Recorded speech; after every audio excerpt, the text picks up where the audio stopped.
recently heard the term fragile years. This phrase perfectly encapsulates that period of time where someone moves from being independent to needing help with activities of daily living.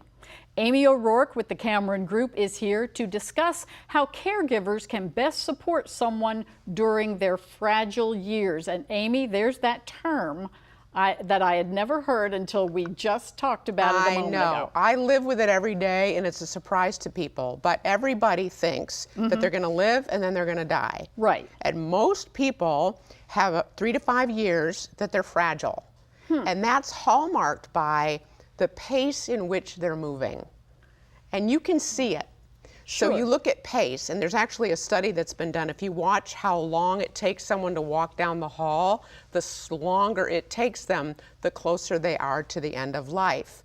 Really? Right.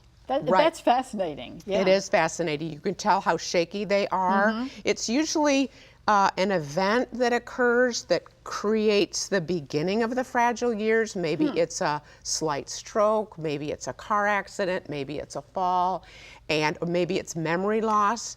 Maybe it's a situation where maybe a spouse passes away and now their whole situation has changed. Exactly. It could be triggered by an emotional, but it's a period of time where you're fragile. I look at it like an ecosystem where one wrong move or one thing that happens can shatter the person. So that time is really the most important time for the elder, and that's when decisions have to be made very, very carefully. Certainly. And less oftentimes in this period of time is better for the person, for the older person. Really? Really, yeah. When the medical system, medical providers, they're designed to treat, fix, cure. And they run tests to see if they need to do anything to treat, fix, cure.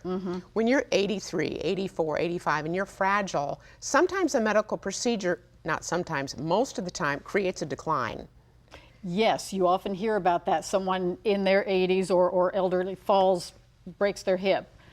It's kind of a cumulative effect that it just kind of goes downhill. That's exactly right. It's a cascading effect. So you have the fall, you have the triggering event, and then you have decisions that are made where I'm not going to have that surgery. I'm not going to have that swallow study. I'm not going to have the feeding tube. And it rubs against all of our instincts to do something to stay alive or do something to help when not doing the medical procedures is actually better for a quality of life than doing more. So people actually could decline having a surgery or a level of treatment. Here's a startling statistic. 80% of older adults want to die in their home. Right.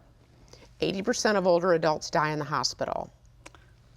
That is an amazing statistic. It's an amazing statistic, and it's one that I like to communicate to people because once you hit that rapid fire healthcare system, the hospital, it's almost as though people feel trapped and they don't know how to say no to a doctor that's saying, if you don't have this, you're not going to see to the end of the year. You're not going to be alive at the end of the year. So it gets scary.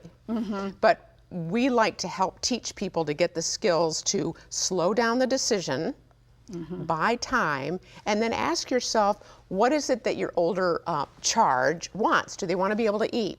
Sure. Do they want to be able to walk? Stay in their own home. Do they want to stay in their own home? So I challenge people to ask the questions, will they be able to do those things after having that medical procedure? And obviously we'll have all the information on how to get in contact with you, Amy, but thank you so much for providing tips on helping support individuals during their fragile years. Oh, you're welcome.